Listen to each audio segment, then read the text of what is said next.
se abala, o surdo ouve, o mar se acalma. Dou vista ao cego e paro a terra. Antes de entrar na batalha, filho, eu já venço a guerra. Estou sentado no alto trono e do universo eu sou o dono. Conto as estrelas que estão no céu, cumpro as promessas, pois eu sou fiel, Senhor, meu Deus, fiel a mim.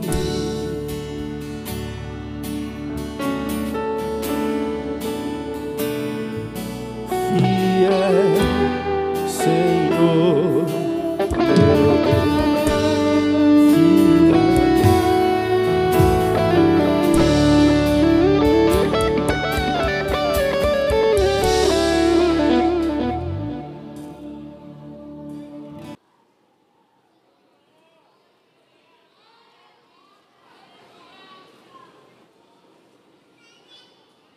Com alegria, eu quero cumprimentar a todos com a paz do Senhor.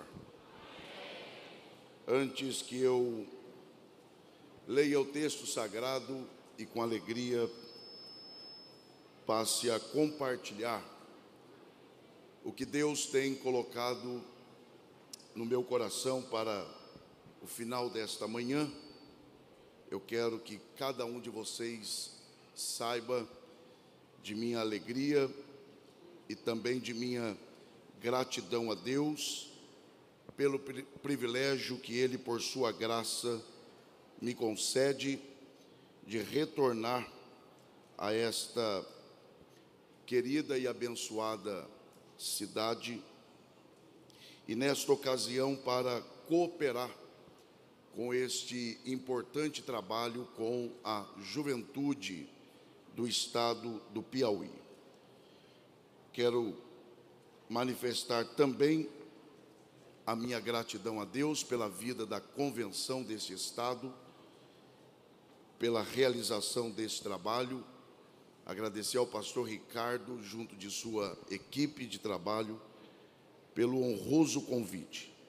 Também agradecer ao meu amigo pastor Carlos Alberto, que Deus em Cristo o abençoe, junto de sua linda família.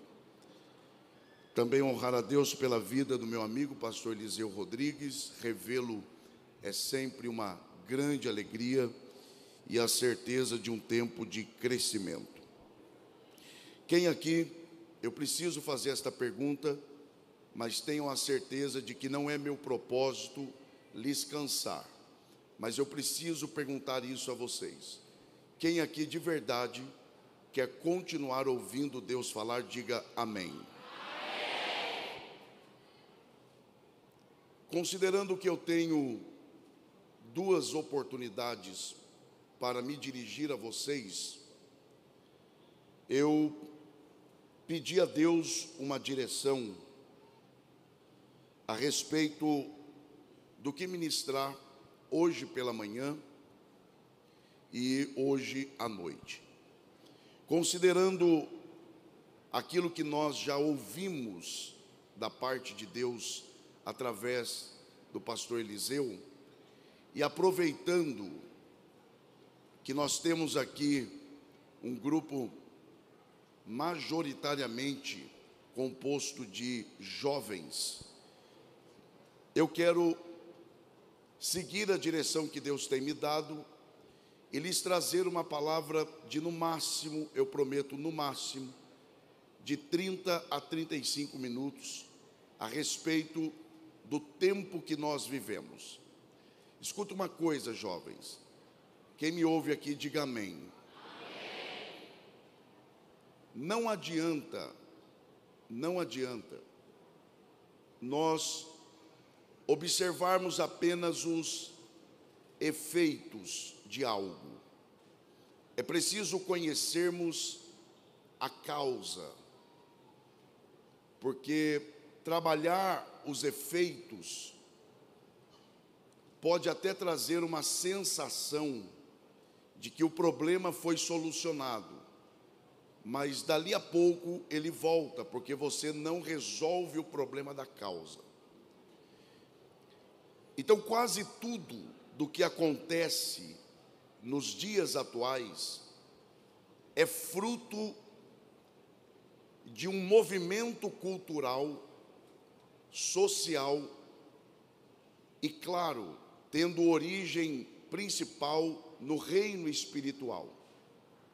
E é sobre isso que eu quero refletir com vocês aqui nesta manhã, na expectativa de que Deus traga sobre nós, primeiro, um espírito de alerta, e segundo, renove em nós o temor ao Senhor. Eu convido você a abrir a sua Bíblia na segunda carta de Paulo a Timóteo. Paulo está escrevendo esta carta ao jovem obreiro Timóteo, e aqui é exatamente uma espécie de discipulado avançado. É um pastor mais experiente, orientando e discipulando um pastor menos experiente. Dentre as muitas recomendações de Paulo a Timóteo, vamos ler, aqui está, nesta segunda carta que ele escreve a Timóteo, capítulo de número 3.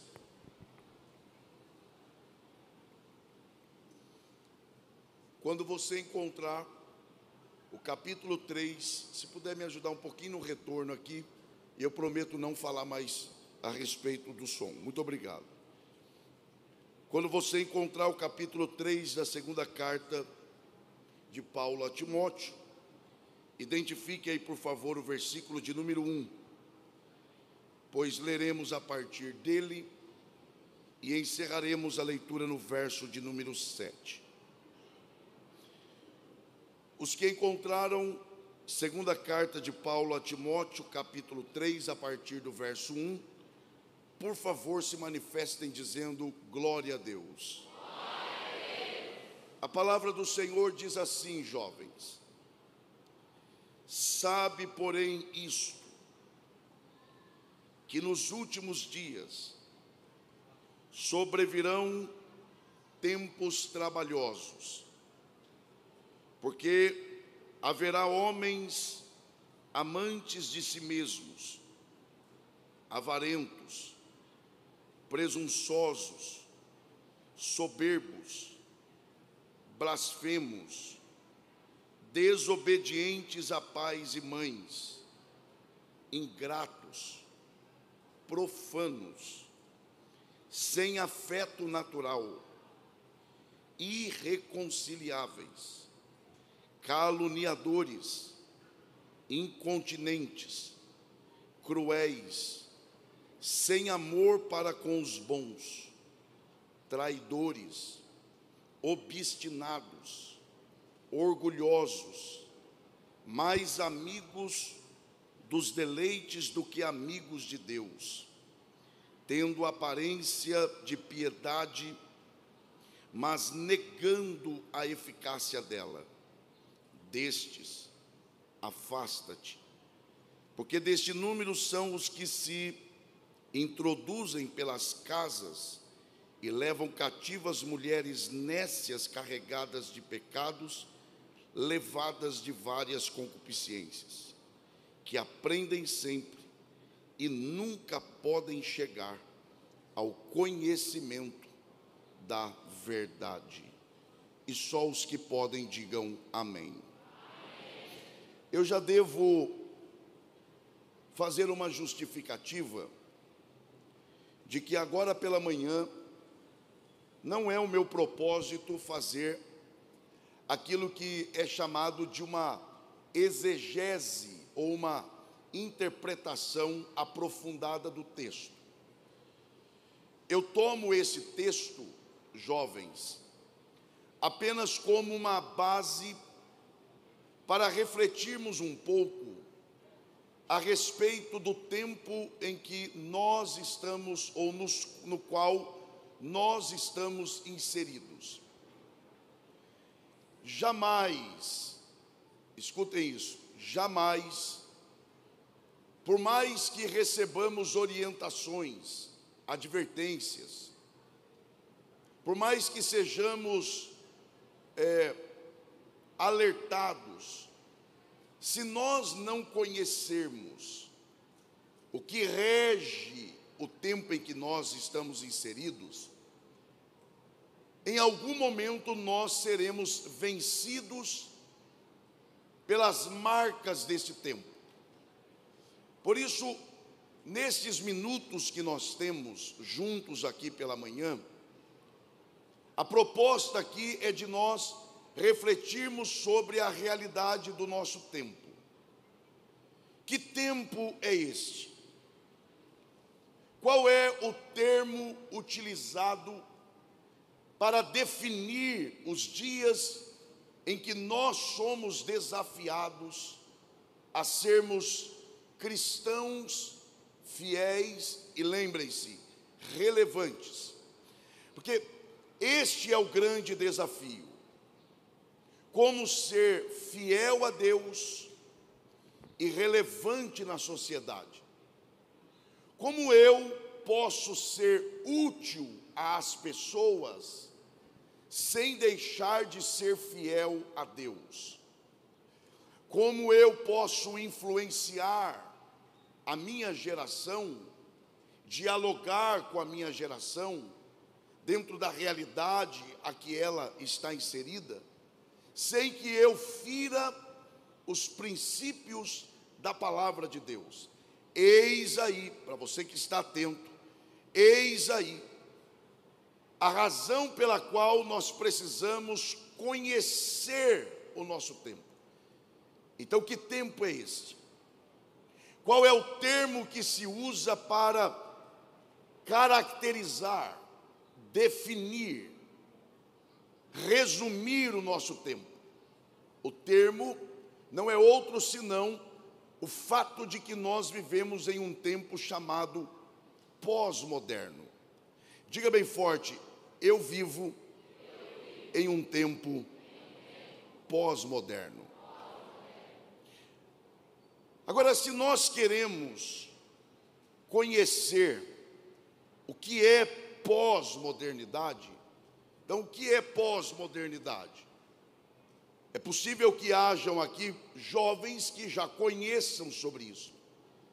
E a proposta aqui é de nós refletirmos um pouco mais a este respeito. E à medida que nós formos avançando, você perceberá a seriedade do assunto. O que é a pós-modernidade? Como a pós-modernidade é definida? Agora lembrem-se, o mundo não começou hoje. O que ocorre hoje é fruto do que aconteceu ontem, antes de ontem. O que nós vivemos hoje, jovens, é resultado de uma construção ao longo da história. Por que eu estou trazendo isso a vocês? Porque para entender a pós-modernidade, tempo no qual nós vivemos, é preciso olhar para trás. Não se entenderá a pós-modernidade sem que haja uma compreensão de outros dois tempos passados. Primeiro, a pré-modernidade. Segundo, a modernidade. Eu vou tentar ser o mais prático, claro e objetivo possível. O que foi a pré-modernidade? A pré-modernidade, ela compreende um período da história também chamado de período medieval ou Idade das Trevas. Em linhas gerais, a pré-modernidade, ela tinha como característica principal o fato de que a última palavra, atentem para isso, a última palavra ela era dada pela Igreja Católica Apostólica Romana. Por exemplo, era a Igreja Católica que definia, por exemplo, primeiro, como as pessoas deveriam crer, ou no que elas deveriam crer. Segundo, a Igreja Católica, ela definia como as pessoas deveriam viver. Terceiro, como as pessoas deveriam ver o mundo. E quarto, como a ciência deveria se comportar. Para você que está atento aqui, só para você ter uma ideia, vamos pensar nas universidades federais hoje. Por que você vai numa universidade federal ou numa estadual e você não encontra, por exemplo, a teologia sendo ensinada? Você tem teologia, por exemplo, em universidades confessionais, faculdades confessionais, mas em universidades federais você não tem. Há uma razão histórica. Aliás, esse foi um erro da própria construção teológica. Por quê?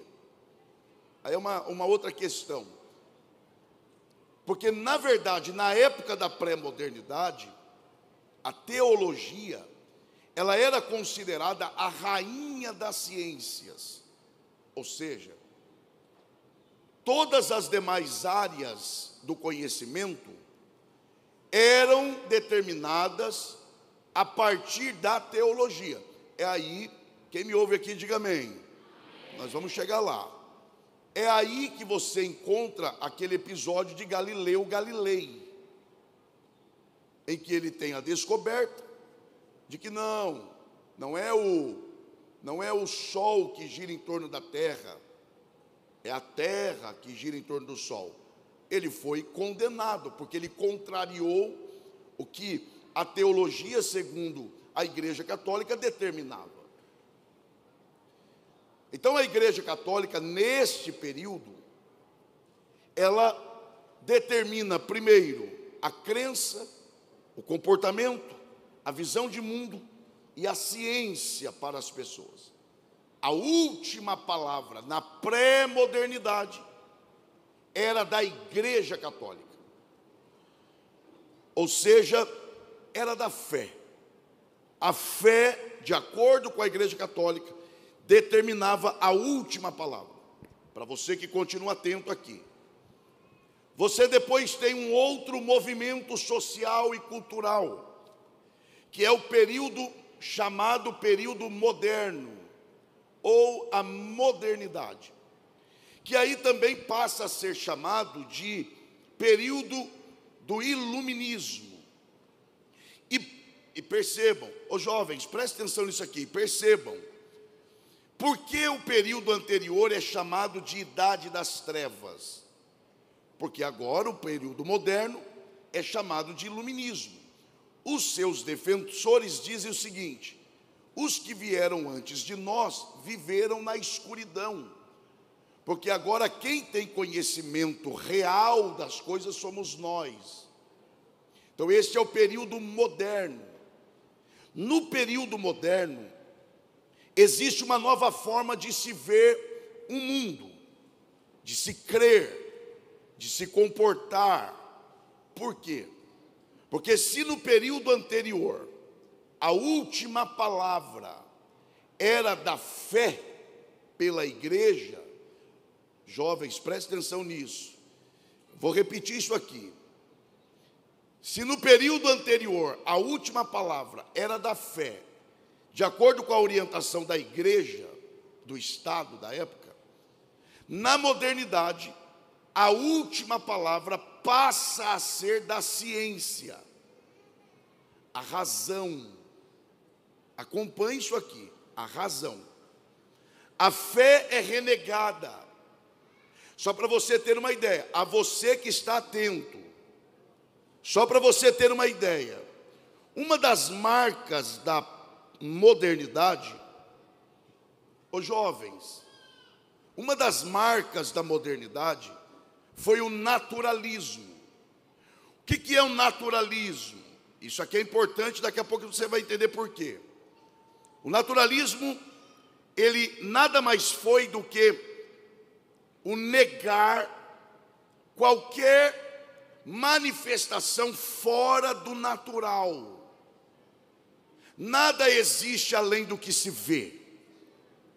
Não pode haver uma intervenção sobrenatural na realidade natural.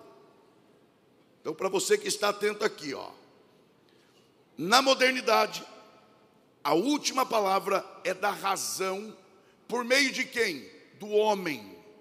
O homem tem a última palavra. E é ele quem determina a forma de se ver o mundo, de se viver com a garantia da total felicidade. Onde é que a modernidade ela é vencida? Nas duas grandes guerras mundiais. Porque se a ideia de que o homem tem as respostas para todas as perguntas, e dele é a última palavra para a plena felicidade do mundo, como é que ele não é capaz de impedir a tragédia provocada pela guerra? Se quebra isso. Surge então a pós-modernidade. O que é a pós-modernidade? Vamos chegar lá. Vamos lá, rapidamente. A pós-modernidade é um movimento da cultura que rejeita, olha aí, os valores da modernidade. Olha agora, jovem interessado, e vê com desconfiança. Então vejam, a geração pós-moderna, ela é uma geração desconfiada. Desconfiada do quê? De princípios racionais.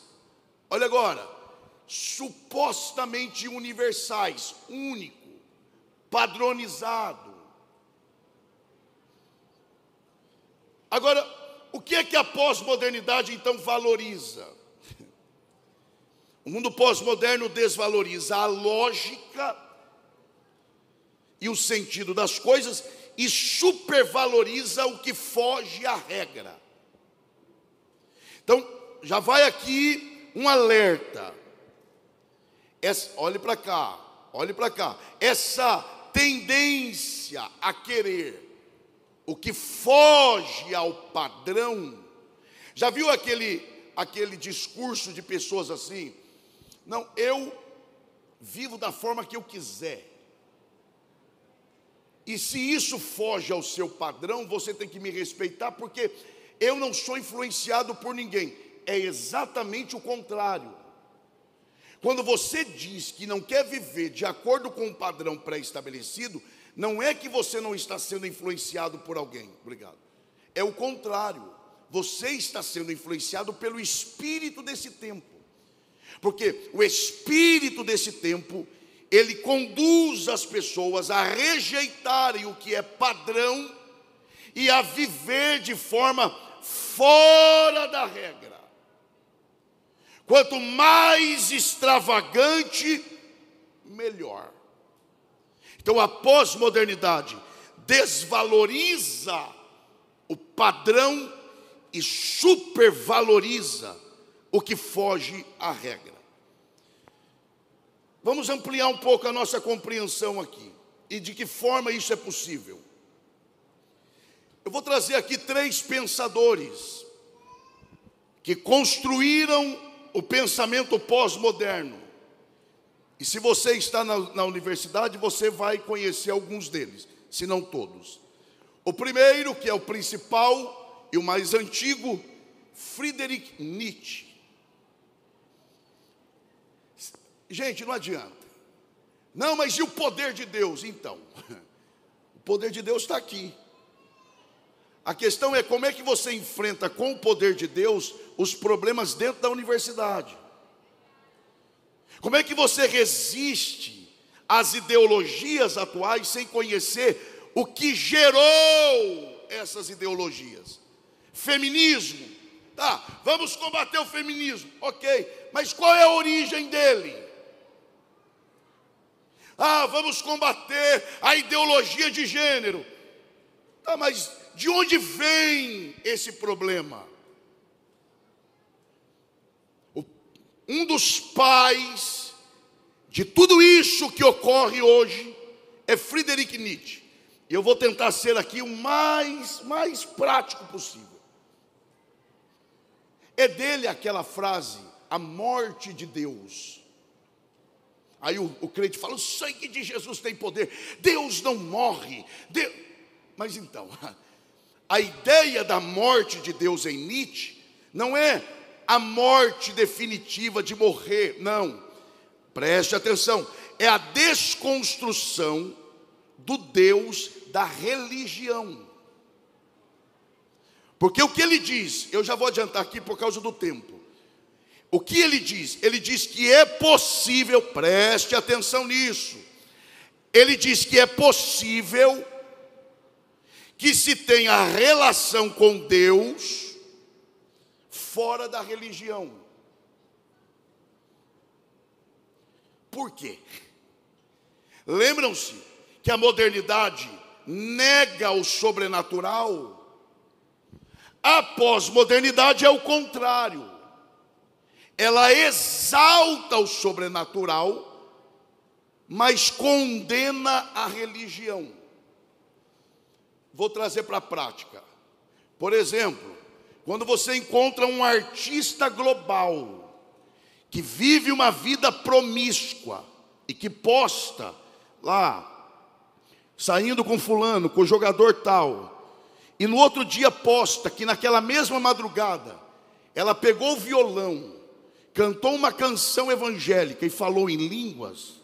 O que é isso aqui? Isso aqui não é uma coisa solta. Isso aqui é fruto de um tempo em que nós vivemos, de que pessoas acreditam que é possível manter um relacionamento com Deus sem que haja responsabilidade institucional, sem que haja responsabilidade com a verdade da palavra. É aí que a igreja precisa se levantar como coluna e firmeza da verdade, para dizer não, nós cremos no sobrenatural, mas o sobrenatural não é maior do que os princípios da palavra de Deus. Mas vamos lá. Agora, o que o Nietzsche fez? Quem me ouve aqui, diga amém. Qual é a construção do Nietzsche? Rapidamente. Nietzsche, em linhas gerais, ele desconstrói. Jovens, você precisa gravar isso. Ele desconstrói o conhecimento herdado. Diga bem forte assim. Não, isso não é forte não, já vou terminar, vai lá, diga ele desconstrói. Agora um pouquinho mais forte, diga o conhecimento herdado.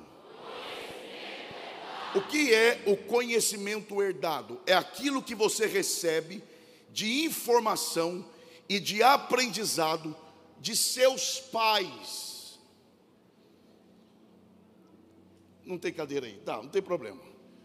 Deixa eu trazer na prática para você, vou usar a mesa aqui. É porque ele usava a cadeira, eu vou usar a cadeira, obrigado. O que ele dizia? Ele ia para a sala de aula, pastor.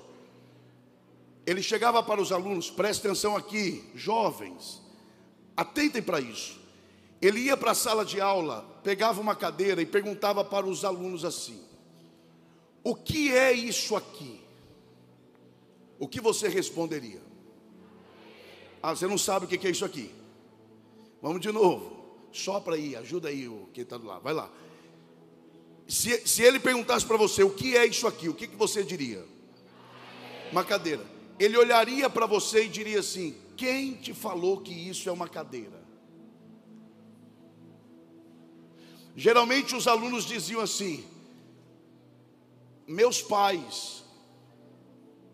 Ele perguntava assim: e quem falou para os seus pais que isso é uma cadeira? Geralmente os alunos diziam: ué, os pais dos meus pais. Ele dizia: e quem falou para os pais dos seus pais que isso é uma cadeira? E os alunos diziam: os pais dos meus pais. E ele terminava dizendo assim: e quem garante que os pais dos seus pais estão certos? Porque e se eu quiser que isso aqui seja uma mesa e não uma cadeira? Para mim isso é uma mesa. E se para você é uma cadeira, fique com a sua verdade, que eu fico com a minha. Por que vocês estão olhando assustados um para o outro? Porque esse é o nosso tempo.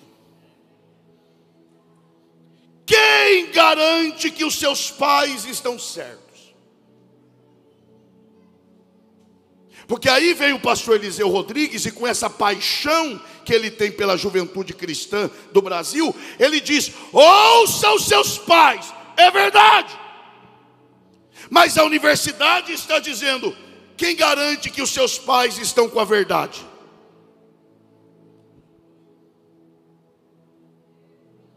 Porque na verdade esse é um tempo de desconstrução do conhecimento herdado. Do tipo, o teu pastor pode estar errado. E esta é uma tática antiga da serpente. A primeira pergunta que a serpente fez para Eva, qual foi? Deus disse, está escrito mesmo. Quando a serpente percebeu que a Eva estava convicta de que foi Deus quem falou, olha a segunda afirmação: não é assim, não é verdade. A primeira pergunta que esse tempo te faz, representando hoje o que a serpente representou no jardim, é: Deus falou mesmo? Seus pais estão com a razão? O seu pastor está com a razão? Quando você levanta e diz: sim, eles estão com a razão, a segunda afirmativa vai ser: isso não é verdade. Isso é verdade para você, mas não é verdade absoluta. É aí que se verá se a sua fé é verdadeira ou não. Porque aqueles que tiverem a fé firmada em Cristo dirão, independentemente dos fenômenos da atualidade: eu creio na verdade absoluta da palavra de Deus. Tá. Aí você tem um outro. Você tem Michael Foucault. Ora, nós temos que falar isso aos nossos jovens, porque essa é a turma que você ou está lendo ou vai ler na universidade. Nietzsche desconstruiu ou tentou desconstruir o conhecimento herdado. E o Michael Foucault? Eu gostaria de conversar com ele, porque ele dizia, ele dizia que quem usa a palavra, usa como uma forma de domínio. Permita-me aqui, meu amigo, se o Michael Foucault te visse pregando aqui como o senhor pregou, 1h10, falando a esses jovens, ele olharia para o senhor e diria assim: esse menininho aí está querendo dominar esses jovens. Porque para ele a fala é instrumento de domínio. Eu faria uma pergunta para ele. Eu perguntaria: você crê na sua teoria? Ele diria que sim. E eu perguntaria: e como é que você transmite a sua teoria aos seus ouvintes? Ele diria: falando. Eu falei: então você está querendo dominar também? É isso. Porque na verdade o que é que ele quer? ele quer desconstruir a figura da autoridade de pais sobre filhos, de líderes sobre liderados. Porque à medida que ele vai trazendo isso à mente das pessoas, quando alguém se coloca em pé e começa a ensinar, essa pessoa começa a dizer: isso aí está querendo me dominar, ele está querendo me controlar. Tá, então a quem eu tenho que ouvir? No final ele diria: você não tem que ouvir ninguém. Eu preciso adiantar aqui. Você tem um terceiro e último que eu quero dizer: Jacques Derrida. Derrida, qual é a desconstrução? Vocês não estão falando de reconstrução? Reconstruir o quê? Porque deixa eu dizer uma coisa a você que está interessado ainda. Reconstruir aponta para algo que é feito em contrário a desconstruir e não destruir. Porque destruir é uma coisa, desconstruir é outra. Destruir é você ter um prédio em pé, dinamitar e no outro dia ele está no chão.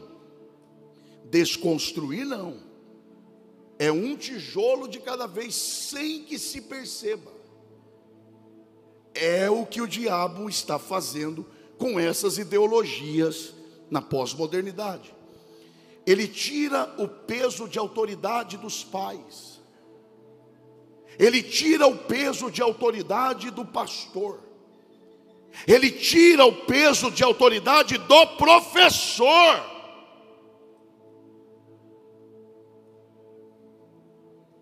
Porque deixa eu dizer uma coisa: se você não prestou atenção em nada do que eu falei até agora, pelo menos a isso aqui.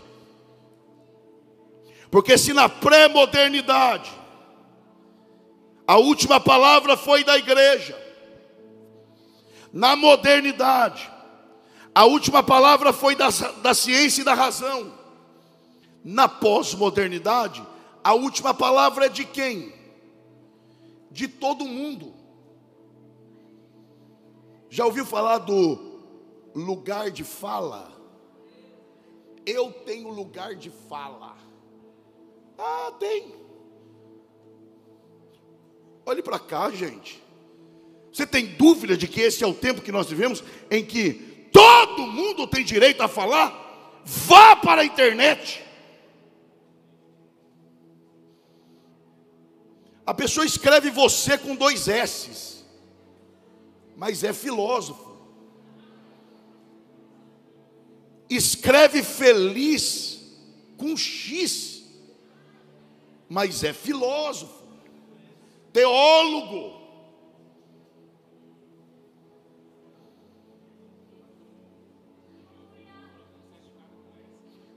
Ó, certificado com S. Professor do quê? Não vou falar. Professor de teologia. Receba o seu certificado com S. E vai falar que está errado. Porque exatamente.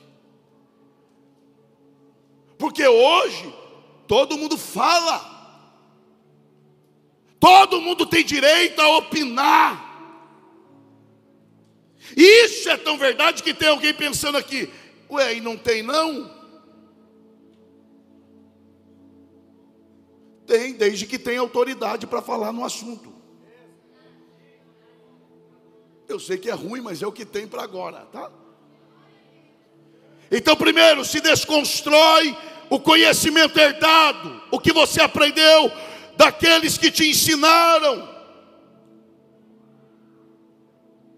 Depois desconstrói a fala. E por fim, Derrida desconstrói o quê? A escrita. Ora, o que é isso aqui? Nós somos cristãos judaicos, de tradição judaica cristã.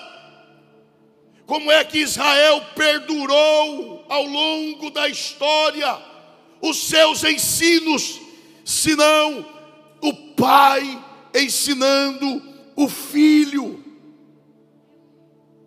Como é que Deus perpetuou a sua verdade, senão pelos pregadores, pelos profetas, pelos ensinadores, pelos pastores, e senão pela palavra escrita? Desconstruir esses 3 pilares é desconstruir a base da igreja. Mas há uma palavra sobre nós de que as portas do inferno não prevalecerão contra a igreja. Quem está entendendo a voz de Deus nesta manhã?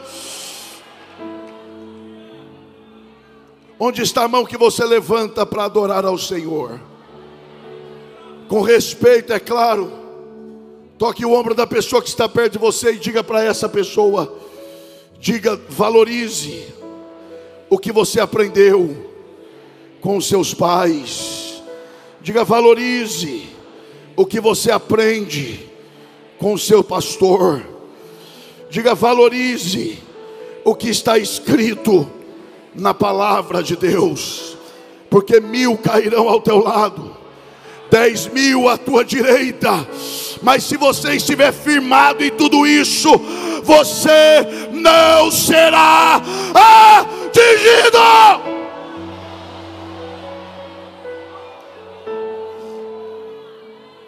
Você não vai sucumbir à universidade. Deus preservará a sua fé e você sairá mais forte do que antes. Eu vou começar a encerrar, eu prometo. Mas deixa eu mostrar para vocês. Numa outra ocasião, a gente conversa, até faz um momento de pergunta e resposta sobre o assunto. Eu vou só pontuar alguns fenômenos da pós-modernidade. Vocês já vão pegar logo. Primeiro, pluralização. O mundo é plural. Não tem essa história agora aí? Pluralidade, plural. O mundo é plural.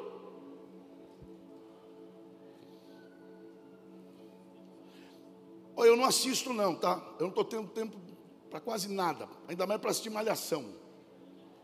Não assisto mesmo. Eu lembro do Mocotó. Você nem sabe do que se trata. Pense no negócio. Mas o enredo é o mesmo. Ô jovem, o enredo é o mesmo.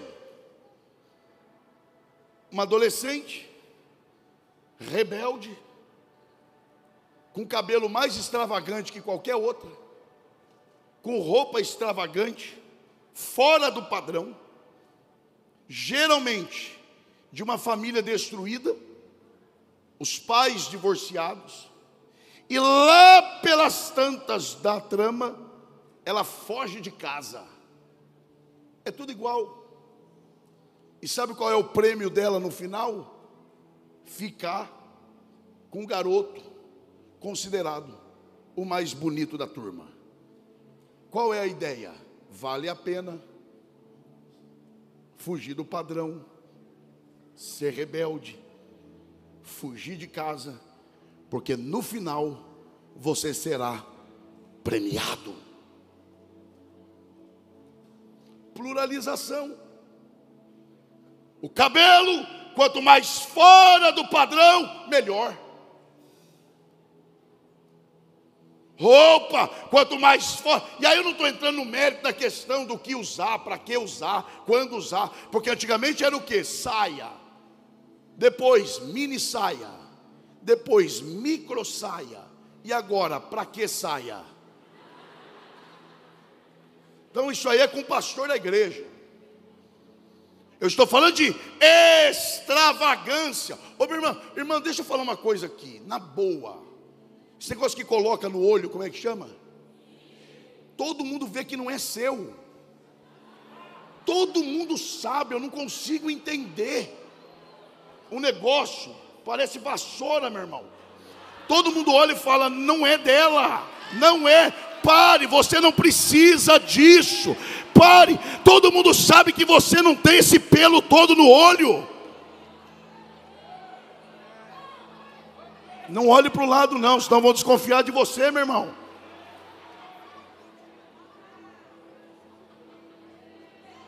Seja discreta.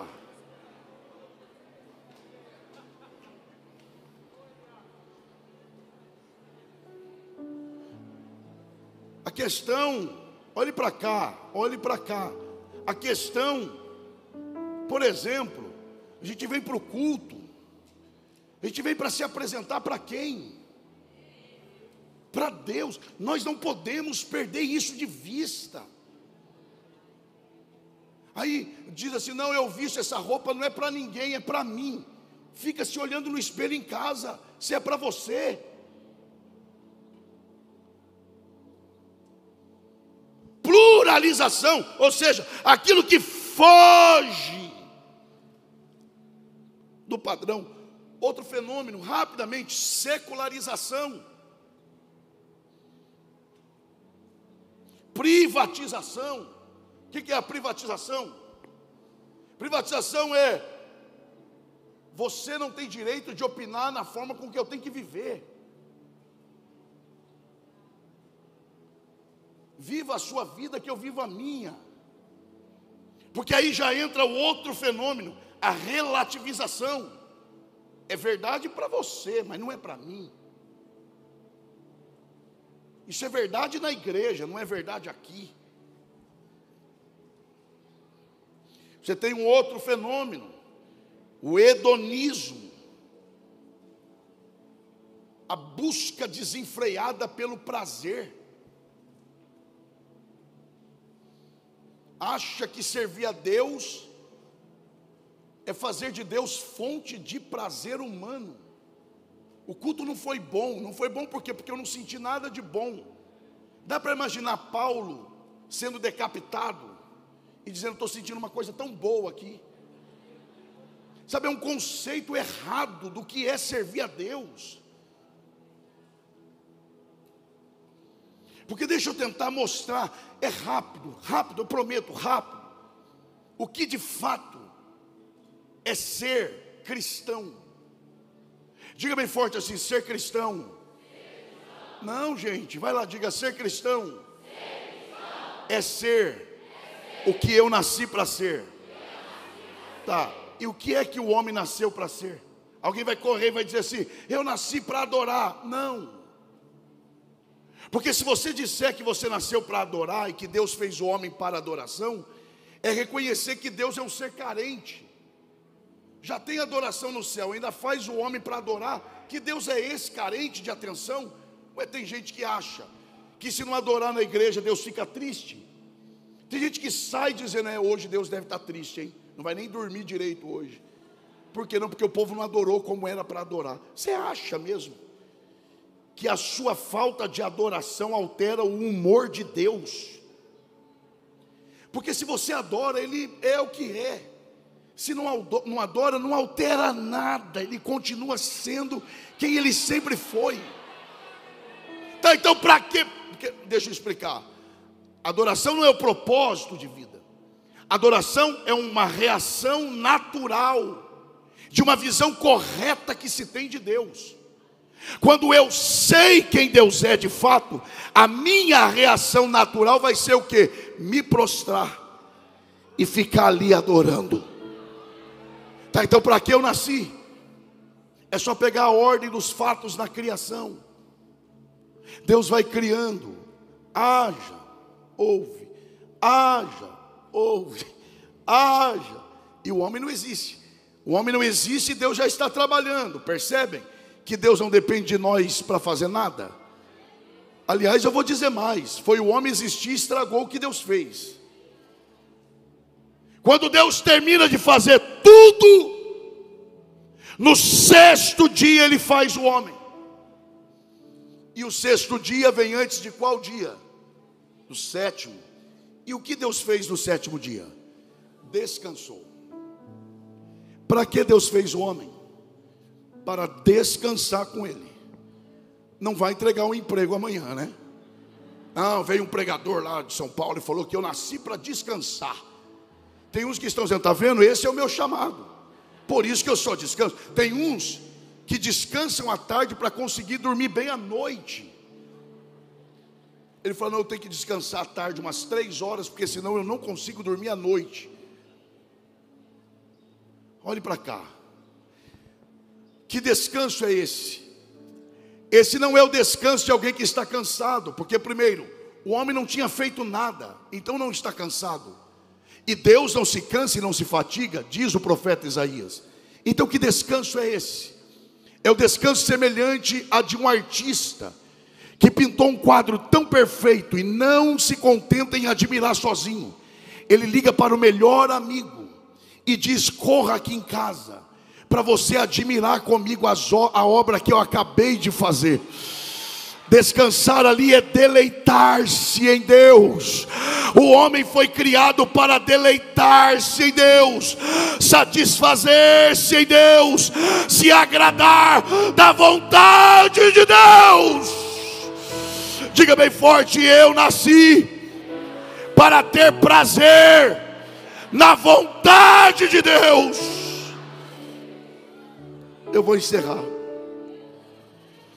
E você tem, e eu quero encerrar aqui, um outro fenômeno, que é o fenômeno da secularização. O que é a secularização? É a destruição do muro. Vou repetir isso aqui. É a destruição do muro que separa o que é de Deus do que não é de Deus. Secularização é o fim do limite entre o santo e o profano. Deixa eu contar uma experiência aqui da minha infância. Como não faz tanto tempo, eu me lembro bem. Eu me lembro que nós somos em 4 irmãos. 3 homens, dos quais eu sou o mais novo, e a minha irmã, que é a mais nova de todos. Sempre criados na igreja, interior de São Paulo, povo que gosta de música sertaneja. E eu me lembro que, eu vou ter que falar o nome dele aqui, meu irmão mais velho, Samuel, ficava responsável por nós, quando os meus pais saíam para fazer alguma coisa. E era uma festa, porque aí a gente tinha como ouvir o que a gente quisesse.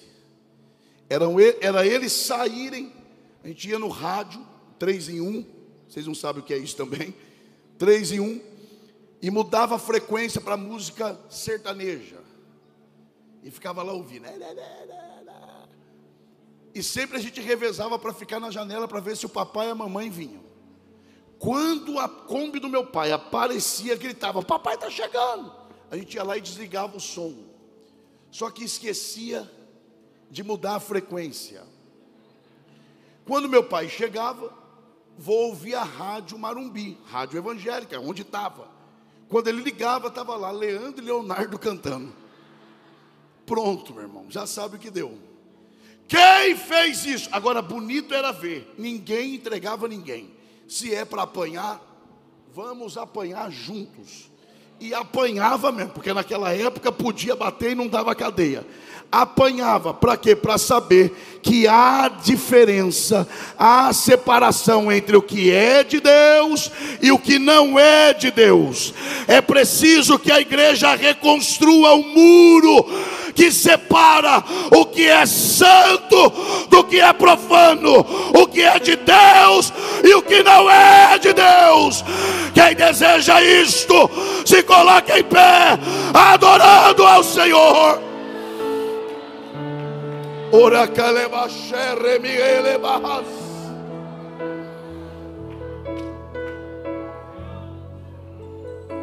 Onde está a mão que você levanta para adorar ao Senhor? Ah, mas já vai pedir de novo? Depois da pandemia, esse é o primeiro congresso que acontece aqui, estadual. Durante a pandemia você ficava, não vejo a hora de pregador falar para eu falar para o outro. Aí agora vai reclamar, não reclama não. Senão já viu, né? Onde está a mão que você levanta para adorar a Deus? Nós vamos encerrar aqui. Mas abraça essa pessoa que está perto de você e diga: Deus está te preparando para ser instrumento de reconstrução do muro que separa o que é de Deus e o que não é de Deus. Diga: nós somos parte da igreja, coluna e firmeza da verdade de Deus. Quem deseja reconstruir o muro que separa o que é santo do que é profano, o que é de Deus e o que não é de Deus, onde tiver jovens desejosos, sejam tocados pela graça de Deus agora. Oh glória, oh glória, oh glória.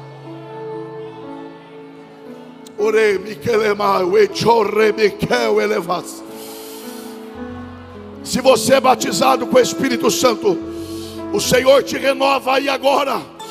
Se você não é batizado com o Espírito Santo, comece a glorificar aí no seu lugar. Jesus te batiza aí agora.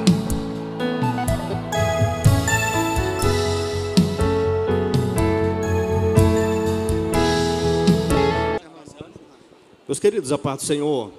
Levante as mãos santas assim, vamos orar encerrando para a gente almoçar. Senhor meu Deus e meu Pai, Deus que fez os céus e a terra, uma vez mais, ó Pai, em Tua presença, unidos e reunidos em Teu nome, aqui estamos, ó Pai, gratos a Ti, por esta manhã abençoada, Pai, de quebrantamento, de avivamento, onde ouvimos a Tua palavra. Continua, Pai, abençoando, Deus, a cada jovem, a cada irmão, a cada irmã, essa equipe maravilhosa que tem trabalhado para esse evento acontecer. Deus eterno, à noite, Senhor da glória, estaremos ali, meu Pai, encerrando esta festividade, e a Tua palavra diz que o melhor ficou para o final. Eu acredito, Senhor da glória, que o Senhor tem coisas extraordinárias ainda para realizar na noite desse dia. Faz o Teu querer, realiza a Tua vontade, é o que eu te peço por isto e por fé te agradeço, em nome de Jesus Cristo. Quantos podem dizer amém?